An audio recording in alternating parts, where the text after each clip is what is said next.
Welcome to the bold analysis, ladies and gentlemen, and thank you very much for your support. There is something happening in this country, and I don't know whether you're in the hospitality industry or you have someone who is a relative in that industry, who is a relative of a friend in that industry. When you talk to them, they're the most scared of all. Our labor market is shrinking. There is a pandemic of our labor going down, labor demand going down. I know that at last month we saw mass firing of journalists from giant media houses, and we tried to look at it, leverage on it as an effect of being pushed out of business because of the vibrance of the digital spaces that are emerging. But the giant media houses are also having enough staff, personnel to run their digital spaces. The real thing here was that the demand for the labor is going down. And the pandemic that people are seeing is exodus of investors. This should be a worrying trend because we're just 2 years after COVID, and we were just getting better. During COVID, we saw outrageous labor market shrinking, outrageous shrinking in the labor market because, of course, many people are pushed out of business.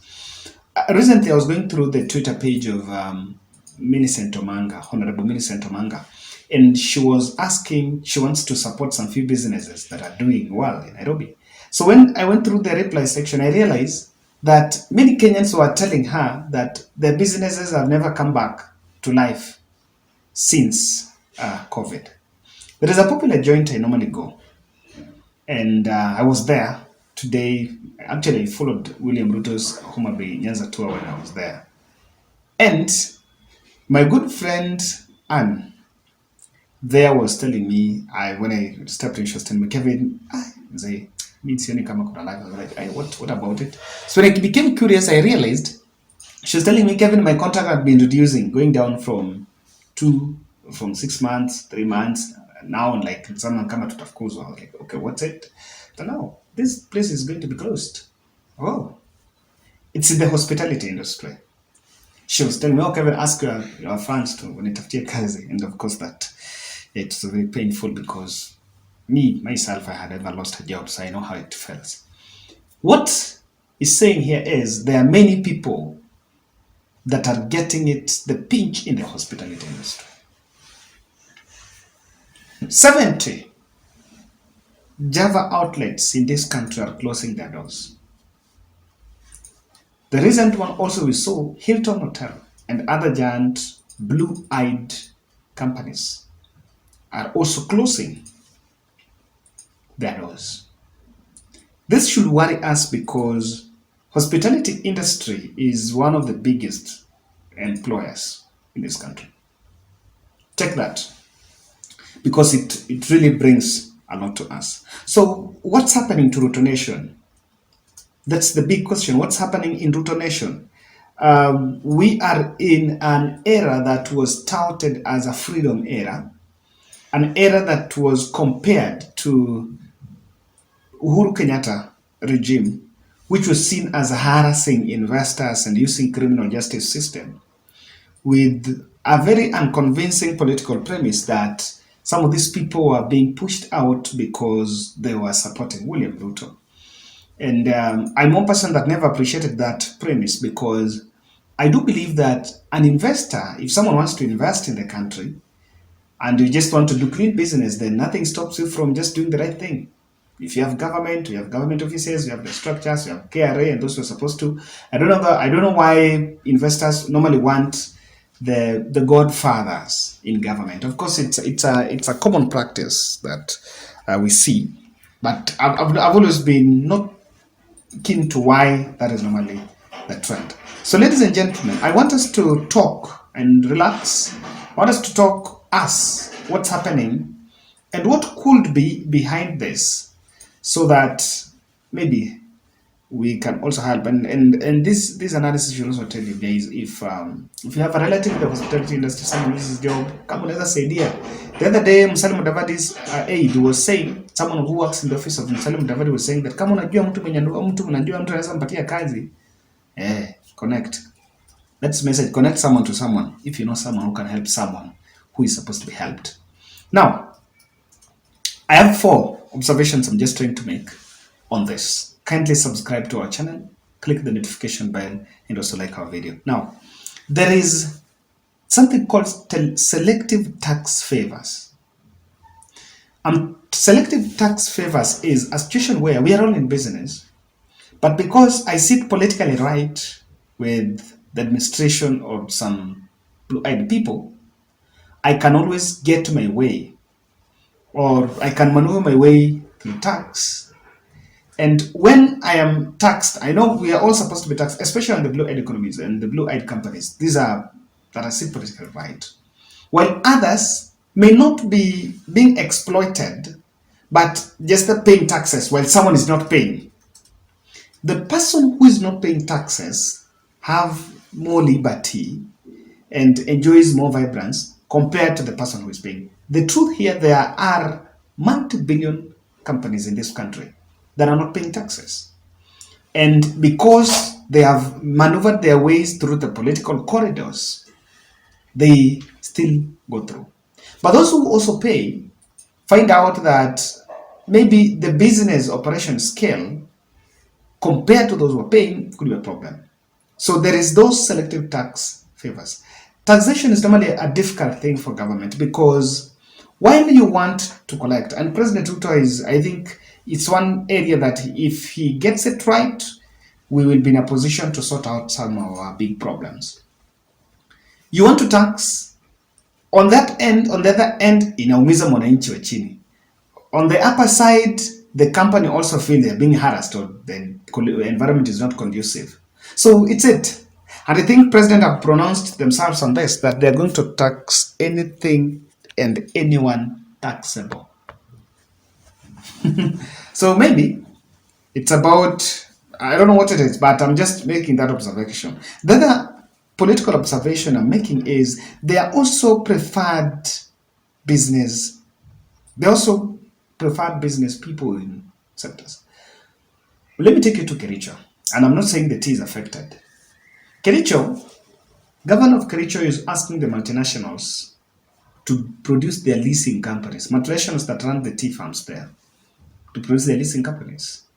And he has told them that they must improve on what the revenue they're giving to the counties and other services, amenities like giving scholarships and how they're helping the community. Otherwise, aliwaambia hata mnaweza enda.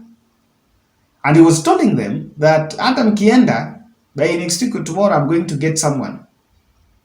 Just nilikuwa nakutana hapa na watu want something. So I think I should get that clip for you. So that is what I'm talking about. That there could be also new business associates because they're seeing new administration, they're seeing new faces, and they're taking advantage by the fact that because these are new people that are just getting roped in and they also want to amass some wealth, they can come and buy their way. So it's also something that you cannot wish away. I could be wrong, but I am not sure of William Ruto's foreign policy, especially foreign investment policy. I'm not so sure about it. If someone had that document, I don't know that it sits with Alfred Mutua or it sits with the Trade Department under Moses Kuria. But that document will really be important. I think it should be one of the most publicized documents so that people do not have to look for big boys to maneuver their ways. That policy, to me, could be a determinant on people making exits and entry. I know it only came to the limelight at a point where we've been talking about whether Ruto is going to the east or west, especially on matters loans, but that has been to that extent. But it's a very big, it's a document that touches on many areas of investment for foreigners here and others in J. I have seen a pronouncement, I don't know that's that document, I have seen a very good pronouncement by Rigiji that tenders below 1 billion should be reserved for Kenyans. Then those above 1 billion, not exclusively for foreigners, but also allow that at least there should be involvement, I think specific percentage of involvement of local contractors here in Kenya, of different projects that are being done, to what extent. So this is something that is here. But the truth of the matter also, just staying on this issue, it also touches on our foreign policy, will also touch on our labor. To what extent are you supposed to absorb the local labor here? For example, the big test, the managers, and so and so. We should have, I think, on this one, we need to be very selfish. In fact, the homeboy approach by Rigiji should be applied on this space. I am also an advocate. I also advocate for there is no need of someone from China coming here kuuza mahindi. Let's not agree. Let's agree. Sometimes we just need also to be selfish for our own benefit. So we've seen people pushing people out of market, hiring and firing at will, without taking the welfare of the Kenyan people. And counties have, we mentioned about the counties, the overnight firings of counties, the guys of being ghost workers. This is something that we need to look at. And the foreign policy could be their preference on east, west, and while we can look at it in terms of the loans that are coming, but also in terms of the investment threshold, what so and so is invested, if we want to invest in that region and in that place. It's something we're going to look at. And I think that document could be behind that. Lastly, could it be possible that our labor market is shrinking, that our consumption is shrinking because we're doing badly? People are broke. So, are people still buying more cars? We need to find out by the hey, bei za magari ziko juu, wanataka kununua gari. Are still people still buying cars? What about it? Remember, our inflation is at 9.6 as of December. I don't know as of January, but our inflation is at 9.6.